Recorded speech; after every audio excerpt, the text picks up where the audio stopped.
The beginning and the end of the golf game genre, more or less, on this, the 6th episode of Good Intentions.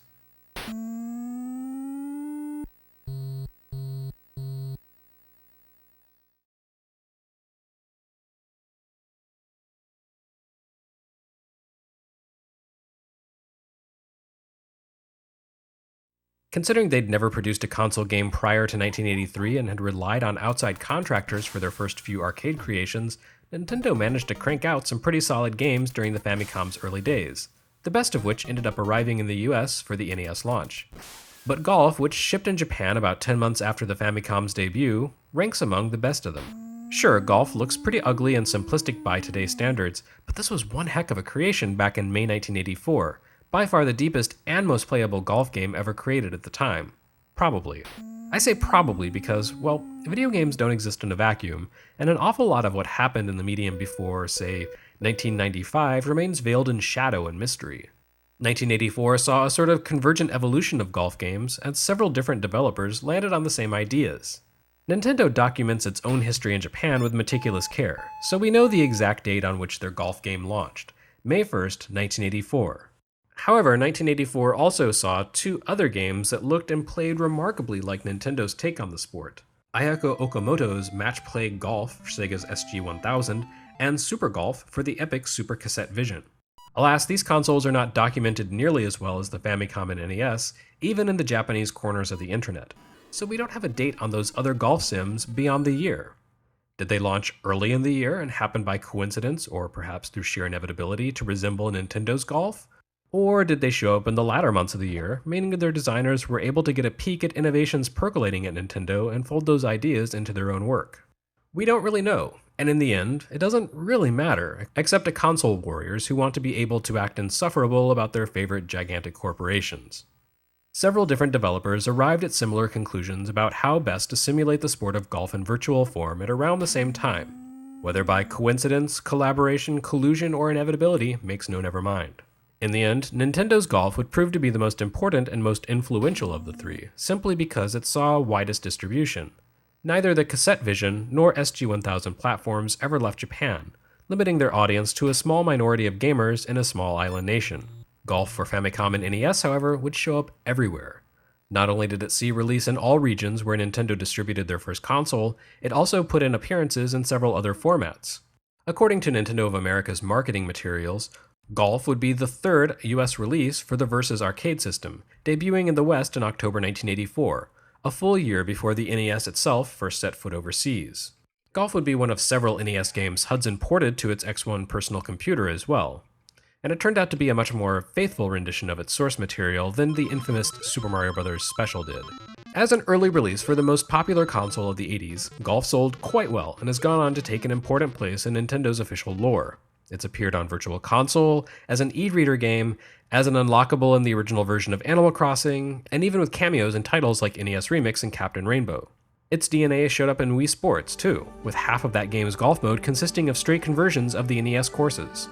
Nintendo has revisited the fundamentals of golf for NES through the years with a number of sequels, including NES Open Golf for NES and Game Boy's Golf. But then, they're hardly the only ones to have built on the legacy of this release. More or less every golf video game since 1985 has had NES Golf at its DNA.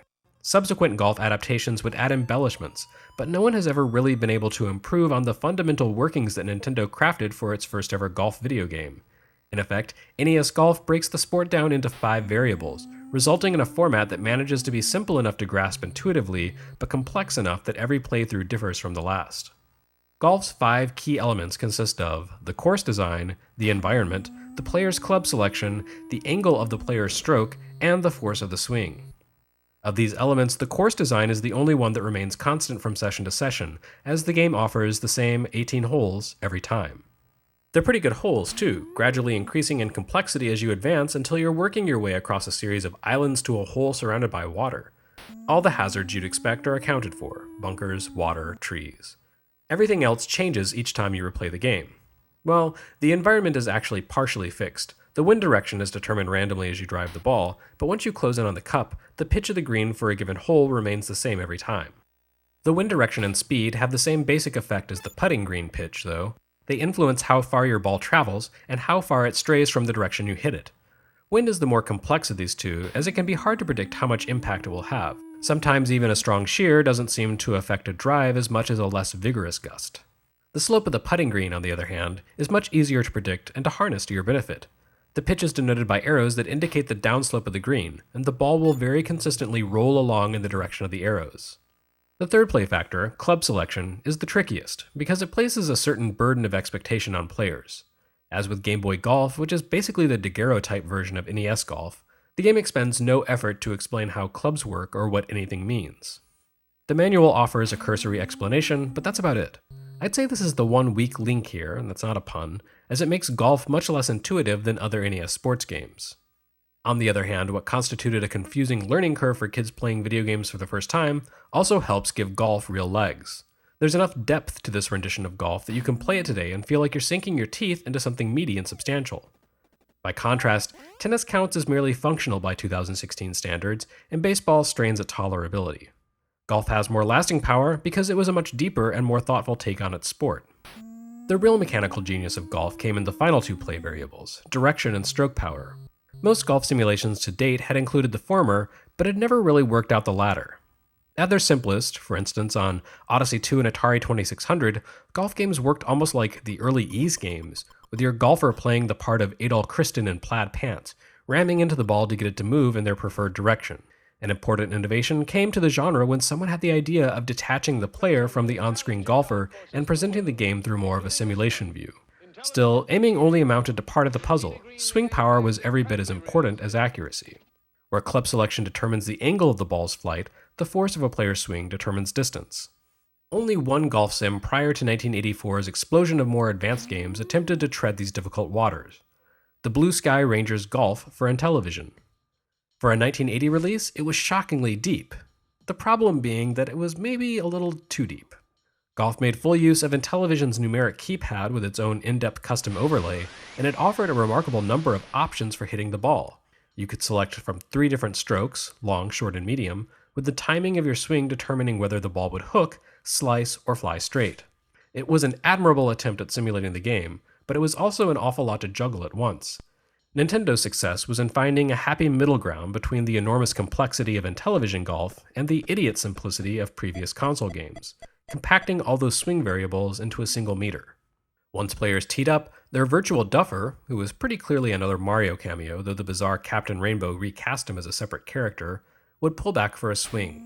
At that point, a small meter would activate at the bottom of the screen, with a small arrow icon pulling back to the left before reversing and running off the meter to the right. By matching your button press to the movement of the meter, you could determine the force of your swing. Each club had a unique meter setup, with a narrow band representing optimal timing. By hitting that small spot on the meter, your golfer would hit the ball with maximum power. Of course, not every shot demanded maximum power, and you could decrease your shot's force by timing your button press to fall while the icon was away from the hot zone. The further from the hot zone you struck, the less power your swing or putt had. This simple arrangement, combined with the effects of the different drivers, gives you extraordinarily fine control over the ball with 2 presses of a single button. The simplicity of Nintendo's golf arose as a matter of necessity, of course. The NES had only 2 face buttons, not the telephone keypad of the Intellivision, and everything had to be condensed down to work within the bounds of the console. While Golf didn't list its credits, Nintendo producer Kenji Miki is listed in Wii Sports Resort as the original designer of the 3D NES golf courses that show up in the Frisbee golf mode. Miki is also believed to have designed baseball for NES, but he did a much better job of things here. Golf for NES perfectly straddles the line between simulation complexity and breezy simplicity, and its power meter concept became the standard for golf video games more or less immediately. It remains an integral component of most mainstream golf games to this day, outside of games that feature a significant physical element. For instance, Wii Sports with its motion controls, or Golden Tee with its trackball for drunk dudes. Again, NES Golf didn't come into existence in a vacuum, and Miki's innovations drew on a number of previous golf simulations, or at least suggested their influence. Sega Champion Golf from 1983 was more or less the in-between step connecting Intellivision Golf and NES Golf. The existence of Champion Golf means that the very similar timing of Golf for Famicom and AYAKO Okamoto's Match Play Golf was probably more or less a matter of convergent evolution. Heck, Sega's 1984 game seems to have had some influence on Nintendo, who released a Versus system module called Versus Ladies Golf at the end of 1984. Versus Ladies Golf gave players a female avatar and switched up the course layouts, making it a sort of sequel or expansion pack to golf. An NES version of Ladies Golf was teased in Nintendo of America marketing materials, but that version never actually materialized. The NES had a remarkable launch lineup for its era, but golf is the first one we've seen to have truly lasting influence over other games. It distilled a lot of design trends and ideas that had been floating around in the genre for a few years, offering just the right combination of depth and ease of play to become the golden standard for golf sims for decades to come. Most other golf games by other developers would use the same rules and design concepts as NES Golf through the years, adding embellishments but preserving the fundamentals. Golf rarely sees much praise for what it accomplished, but unassuming as it may look today, this really was Nintendo at its best.